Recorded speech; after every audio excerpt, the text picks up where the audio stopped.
over careful, right? I'm losing my mind. Lottie can help us. The Lottie who was committed to a mental institution in Switzerland, Lottie? Yes. Congrats on season 2. I will start with you, Christina, because I think both you, Melanie, all of you have been in incredible things that folks have loved, but I feel like season 1 was a phenomenon as far as like how crazy fans got towards the end of it. What was it like for you sort of watching this slow build of like excitement week to week, because it really was that for a lot of folks? You know, it's been really amazing and surprising. I think, you know, I don't have that much experience in TV, but I feel like every time I've done it, the whole thing you're hoping for the first season is just to be picked up for a second season. So you kind of aren't even thinking about it being a success on such a huge level. At the same time, I was about to give birth, giving birth, and then having a brand new baby at the time that all this was going on. So I maybe didn't feel it as viscerally as somebody who was able to pay attention more. But I have since, and it's really very, it's kind of just be a little bit hard to believe. Like, it still hasn't permeated. Yeah. But it's very exciting and gratifying and real happy about it. I would imagine. And actually, Millie, I was there when you gave your incredible speech at the Critics' Choice, where I think she could appreciate this, because you thanked your nanny, which I thought was the most relatable moment in the world. I was like, yeah, because this is like the best part of it. But your character, I will say, it was so great seeing you in that moment, because I was like, oh yeah, she's a mom in real life, because you were the scariest mother ever in season 1, legitimately. I was like terrified, but I think in season 1, your character was so much like trying to hold a window against the past and keep everything out. And I think you've said like this season, all bets are off, like tiger's out of the cage. Can you elaborate more on where Sean is this time around and where she's going? Well, I think it's kind of a mixture of two things. One thing is that in the first season, it's the first time she's allowed herself to feel danger again, and she likes it. So this season, she's really like trying to think of a word that's not swearing. You can swear. I'm okay with it. She's sort of pushing boundaries and seeing what she can get away with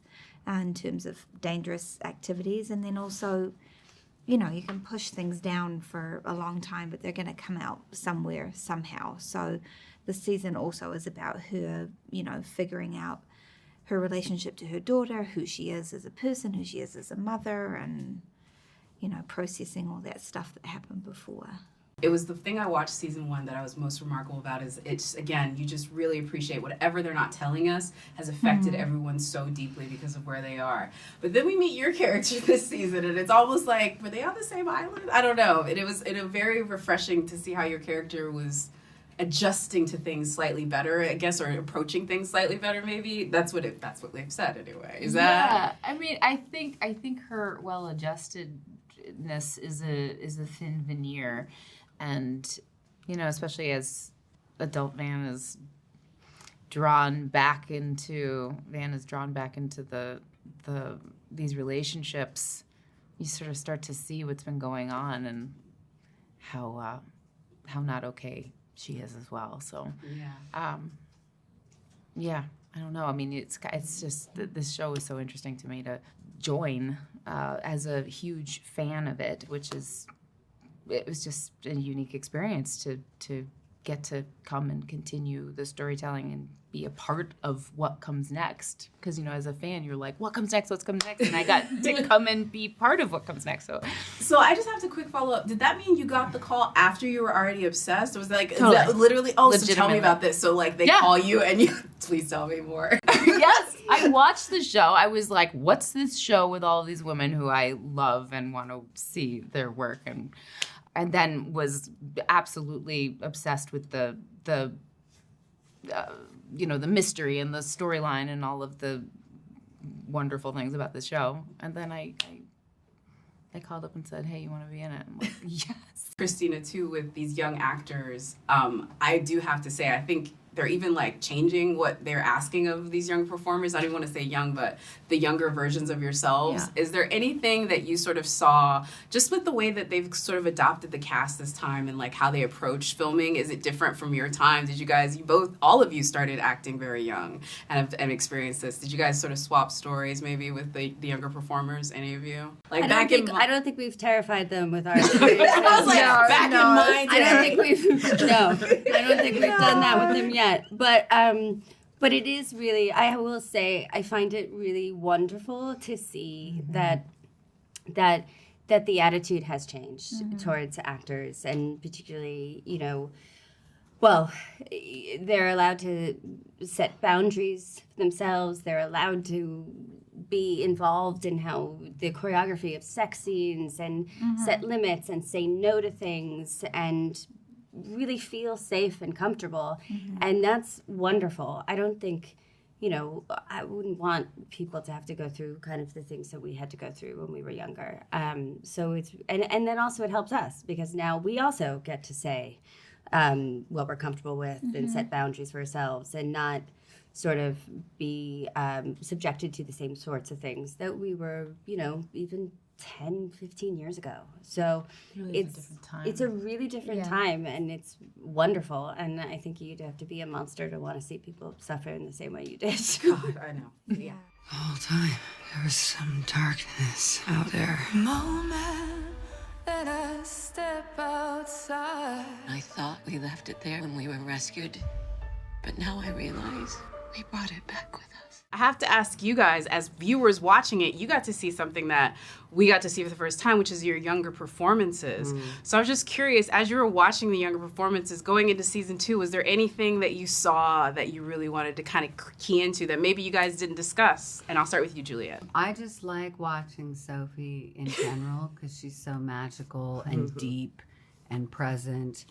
And I still marvel at that our voices are similar at times, but we have different paths that the character takes. And it's an energetic thing for me, acting. So my character's now trying to find truth and meaning to her life and her future, whereas the first season she was trying to end it. Yeah. So even that energy, there's a shift in what that feels on a molecular level. I'll get really quantum physics with you. Metaphysical. This is the show for it, though. Like, let's be real. I feel like y'all can go anywhere. And I'm going to come to you quick. This is interesting for yours. But with Tawny, with your character, too, because both of your characters, so driven, so everything. But what's so interesting is your character gets to see maybe the other sides of that part of it. Did you guys discuss how you're maybe going to show what you have in your character now, your younger self had, but maybe didn't show? Right. Yeah. So I think that, we are shadows of who we were as teenagers. So there's certainly character, core character things to discuss, which we thoroughly did during the first season. So the second season wasn't a lot of discussion. I love watching her. I certainly get more from watching her than she gets from watching me, But as far as the character goes, like the real discussion came with this other Thaisa and how we were going to present her and how, is she feral? Is she? And even that other Thaisa has changed through the years. I mean, our Thaisa hasn't been exposed to this other Thaisa in decades. Yeah. So it's a new relationship there too. So really, I don't copy anything that Jasmin does. And the character itself was thoroughly discussed in the first season. So really, we're just tweaking things at this point. Yeah, and then Simone, with your character, this little magical, thing that we sort of get to really explore in season 2. I think what we found about Lottie is that she's trying to help people. And I know you spoke about that. And that is some interesting help. I'm just curious if you talked about how that's judgment. Yeah. And I also think can work on that with perhaps you need to come and join me at my retreat because I'm getting people to sign up today. This is somebody that is turning her pain into help because she's in a way that she's trying to give back. Whether it's landing or not, I'm not sure, but yeah. I'm just going to be very paying attention to everything you do. Juliette, I also want to talk about, obviously, your character delves a lot into what we talk about with addiction, what we talk about people dealing with their traumas, but she is literally just an explosion of things that can happen at any moment, at any time. We never know what her character is maybe going to do. I loved watching those impulses. It harkened back to one of my favorite performances of yours, maybe Mallory Knox. I don't know, just that idea of like, you don't know where she's going to go. How did you guys really sort of key into those impulses that way? Yeah, I think the writers wanted to utilize that. That's the volume I got from my dad. No, actually, both my parents, not that they were yellers, but they both have really substantial voices. But so my point is, out the gate, it's really exciting and volatile, like you said. And then she turns on a dime, and there's this sort of more quiet self. I could barely keep up with these twists and turns because they're so vast. Yeah. There's it's either like you're 60 miles an hour or you're idling. Yeah. That's the two. Yeah. I will say some of my favorite turns are between you two, and I don't want to give too much away, but if you could really just. Now I'm remembering. Yes, I was trying to play her I was losing my mind a little. Yeah. Now I remember because she. Tease that a little bit. Let it tell us about what we're going to... It's written that she's remembering this or she's asking her questions, but I wanted to play it not so logical, but like someone who's mad and confused about answers that are coming and they're not, and their questions, and someone who's trying to trust but deeply does not. And so there's... Also, can I just say, the way it was written was one way, and then when Juliette and I got to work together, we found different ways. And it was, remember, there was a few scenes that we became very intimate, and then we kind of pulled away. So it's this force it's between like us. It was it's like stormy waves. Yeah. Not cry about this, Misty. Babies cry.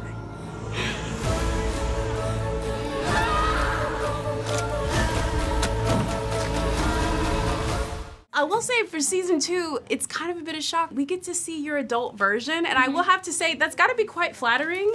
Like, I would imagine, like, because, like, seeing her, I'd be like, if that's what y'all... Like, I literally said that to her. I was like, if I turn out like you, I have done everything right. The most beautiful, the most, like, kind-hearted. Yeah, I love her. But you didn't have the same experience as the other girls knowing in season 1 exactly who their counterparts would be. How was that, knowing that so much of the dynamic that she was going to explore was kind of hidden again in season 1, and what you kind of put down is what she had to work with? Yeah, I mean, I didn't necessarily think about it during season 1. Going into season 2, it was a bit intimidating because I had a lot of conversations with her about it, being like, oh, should I do it this way? And she's like, no, I'm following your lead. You set it up for me at the beginning, and then now we have this dance together and put everything in the pot together for Lottie. Yeah, I think it was kind of nice going into the first season of establishing Lottie by myself, and just kind of, she's a complicated person and is even just hard to explain to begin with. So, yeah, I think it was nice kind of going in the beginning. I will say, Samantha, Misty is Misty, no matter what. Like, there isn't... And so it was interesting seeing Misty sort of, like, worship at what Lottie was doing, like, her and Van. But I've heard you say that she's a reluctant worshiper. I don't think she believes any of it. I think she just fully is like, there's power, and I'm going to do what I can. Like, I am a religious, spiritual person, but I know growing up in church, there would be some people that, like, would kind of look around and then be like, oh yeah, and then put their arms in the air, and there's something about that, like, oh, that's what everybody else is doing, all right, I'm gonna do it too so I can belong. And I think that she's seeing that, like, there's an opening for a new place, and she wants to belong there so that she could do something with it, you know? I mean, that's exactly right. If there's something to be done, Misty will be up in it doing it. That is very true. Yes. Funnily enough, though, it's crazy to see y'all's dynamic, because it seems like, honestly, like, Misty's just doing the things Shauna would do, given, like, if nobody was watching, and so much of that dynamic is different. I have to ask you, Sophie, just knowing how your adult characters change going into season 2, where you guys are, and especially your relationship with Jackie, what were you trying to maybe explore leading into season 2, now knowing how different that relationship is. Spoiler alert, obviously. I think I kind of was really intrigued to see the process in which Shauna will find her own voice and her own path and will kind of grow into her own. I think she's lived in Jackie's shadow her entire life and has kind of just molded up to what people wanted her to be. And I think she's slowly getting rid of that and figuring out what she wants and what she likes and caring for this baby also. And I think it's interesting with, like, present day Shauna, I think probably going back in the present, she's kind of gone back. I mean, she's married Jeff. She's gone back to being more on the submissive side, and I think she's kind of craving that voice and that strength that she'd found in the wilderness. And I think that's what we're seeing with older Shauna in the second season, is her kind of cracking and wanting to be free again. The showrunners, the folks that are writing all these crazy twists and turns that have y'all going, they've said this is the winter of discontent, which I was like, way to make it ominous. It's easier. What did that mean for y'all? Because the added element of winter, I know, really didn't maybe hit you guys physically, but it definitely hits your characters as far as how it changes everything. So talk about how winter switches things up this season. Courtney, if you'll start. I mean, just coming in from an acting standpoint, it's a whole different environment to work in. I mean, we were in the middle of forest last year, and this year we're on a soundstage with fake snow and AC that doesn't get turned on. I asked about that too. In layers and layers, yeah. But yeah, I think we find the characters kind of, it almost feels like they've settled when we find them in the first episode, because our world has gotten so much smaller because of the, what do you call the word? The terrors? It's gotten smaller because of the... I can't think of it, but like because of the environment. So it's almost more suffocating for the characters this year, and we're on top of each other. Oh yeah. Yeah. I just think that even the way that, like, things are filmed this season are just so different from last season. Last season, it was like the plane crashed and we had a lot of handheld camera, and it was a lot of in your face. And like Daryl, our camera op last year, was like literally if one of us is on the floor, he's on the floor with us. Like he was really in your face, and it almost gave you the feeling of like you're one of the girls trapped here now too. Whereas this season, it's like you're getting a glimpse into these people's lives, and it's this stillness and this like this numbness and serene violence. Yes. There's there's something so much more dangerous about this season, and there's something about like even the coloring of winter. You know, this kind of like bluish vibe to it, but it's like it's so much more eerie this year, which is crazy because last year was just as I was just about to say last year was already crazy. Well, stay tuned, everyone. Yeah.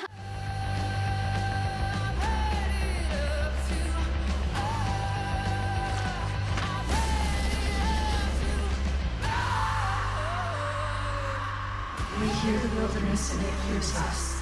We hear the wilderness and it hears us. Natalie's darkness. Yes. That's what we want to explore in season 2. So you got to explore this in season 2. Talk about it. Yeah, I mean, everything just keeps getting worse for everyone. I feel like Natalie naturally is pretty lonely and is far away from the crowd, but even more so this season, she's just more disconnected. Everyone follows Lottie, and she's just kind of on her own, and even Travis is kind of going with Lottie, so it's difficult. Liv, I have to say everything that you did in season 1 is kind of a testament to your acting, but I appreciate it also because you kind of gave Lauren a job because they didn't kill you. But that really, I mean, that's one of the great little secrets of the behind the scenes aspect was when did they tell you like, hey, we're going to keep you around? Like, we don't want you to. I can tell you when they told me. So we, in 2022, we're doing like awards circuit stuff for the first season, which was very exciting and like new for me, and I loved it. But we were all at the GLAAD Awards, and Ashley, one of the creators of our show, told me at the party afterwards, she was like, we're doing Adult Man, by the way. Oh my God. And I think the GLAAD Awards is a pretty appropriate environment. Oh my God. But I didn't know that that it was going to be Lauren for a little while, because they had just started writing at that point. And then I found out that Lauren had said yes just before the Emmys, I think. Oh So I was my just God. like walking around on Oh, wow. 9. Yeah. I already talked to her, and she definitely talked about how she was like such a fan of this show. So like she literally was like screaming on the phone with her agents, like, "Of course I'll do it." And then I was like, and then you kind of get to thank Liv for not only being awesome but being a redhead, because of course they have to cast the most epic redhead. Yeah. And then Jasmine, I'll also say with your character, I mean, just watching the one that's supposed to have it together, right? Like the one that's supposed to be the one that's supposed to deal with it. And then watching where your character is in her adult life was even more disturbing. Yeah. But so for going into season 2, like that was so much of y'all's dynamic, the put together person and how they fall apart. What is it going to be for season 2 as she sort of pushes through? Is that still a part of it, or is it she beginning to show this more of this unraveling? I think that she's beginning to unravel, but is having a hard time with that. Like, I think that's really out of her control. So much is out of her control. The elements, the lack of food, the lack of sunshine because it's winter, is causing her to unravel in a way that I think Thais's emotional state is really different this season. Like last season, she cried one time, and it was when she thought that she lost Van. And this season, it's like, I'm like, I hope I didn't overdo it. It's not like every season Thais is crying. I mean, every episode Thais is crying. But she's just like emotionally drained and doesn't have the same capacity to control her emotions. And I hope that it works. Well, we don't really know until we see the takes, you know? Well, she was so driven to get out last season. Yeah. It was all about That's taken away and now she can't. with the snow. So the one thing I will say about the weather is it's the ultimate sort of boogeyman this season, and it really adds like a bigger dynamic to that. But I'm sure that wasn't fun for y'all. we had to pretend to be cold. Oh, so y'all were pretending the whole time. Okay. I would have rather been in the real snow, to be honest. I've been saying I that was too. just saying, wondering, Yeah, because not it's like the fake. strange doing it in a studio and having to pretend. We would all have to, like, before a take, it would be like, okay, ready, and you're freezing. And like action. jump up and down.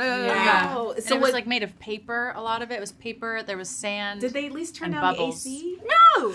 I asked. And we that had like every 7 different day. layers on. Really? Because the AC is noisy and we're filming and it's a sound. Like, it all makes sense. But Yeah. we would have to remind each other to pretend to be cold. I had 2 days in Alberta. Which is just the coldest place. It's where they shot The Revenant. Yeah. That's what I was. So you and Leo. Kevin were in Yeah. it for a Wow. And we got to see what it was actually like. Honestly, like like my that? favorite days. Yeah. Like, did See, it now feel they're that jealous. cold? I mean, it was just gorgeous. I wouldn't want to do that for more than Ever. 2 days. Yeah. This was such a WTF show. I just have to ask y'all really quick, what was your favorite WTF moment? And I will have to say, end of episode 2, everyone has said that one, but there's so many other ones. There's more, but I don't know. I don't know what I'm going allowed with to 8. say. I'm going with 8. I'll just leave it at 8 as in 8. Yes. Have you seen 8? Yeah. Well, not season 2. Not season 2, 8. Season 2, 8, W2F for sure. Same. Yes. The finale Agree. too. The finale's Finale. Bonkers. Oh my god, the finale, I just remembered. You forgot about that. I think it's all- No matter how difficult it gets, what do you see? Darkness. We brought it back with us. Gentlemen, welcome back for season 2. Hello, thank you. Warren, I'm going to start with you on this one because I feel Jeff and your wife, y'all are out in the open this year, but I don't know if that's a good thing. Like, I don't know if all the You cards mean out on in the open, like flapping in the breeze? I mean, like the cards are on the table. Yeah, the they're secrets seeing of eye to eye. season 1 are a little bit more out there. Does Yeah. that make it better for their dynamic or worse? I think when we pick up, Jeff certainly feels like there's some positives he can take out. They've aired out their dirty laundry. They've had this confession fest where they just had to reveal themselves to each other. And that can be healthy and in some sick way, very cleansing Yeah. for them. But there's a lot of bruised ego there too, because his wife has proven she's not satisfied with him particularly. And she's regressing into this darker manifestation of herself right before his eyes. So there's a lot going on there for Jeff to process, and maybe he's not the most sophisticated processor on the planet. Spoiler alert, he did try to scam his wife. Like, let's be real. Hey, This is not... you didn't see that coming. He did see it coming, though. Kevin, first of all, congratulations on being a season regular for season 2. And I will have to say, in a certain way, and I want to say this with love and affection, you have to appreciate that you essentially wrote yourself into a job by how much everyone hated you in season 1. Yeah. Because I know you Yeah. saw that, but you like your character is just a testament to your acting. Because I'm sure you saw the tweets and the TikToks Yeah, I did. there. What was that like for you? It's not always fun, I'm sure. No, there was something kind of, when you know that you don't need to be liked, that's kind of refreshing in a beautiful way. And, the thing I always remind everybody is he's a 17-year-old kid in 1996 who has never been around females very much and has no idea how to deal with them and just lost his dad and is stuck there in a place that he doesn't want to be. The likelihood of him making a good decision is like 0.001%. And so, I think he's making the best decisions he can in his place with what he knows. And that just also happens to be the worst decision that anyone would make now. There you go. I'm like, you gotta come on. And it's the worst decision you could make. But he's gonna keep making them, hopefully.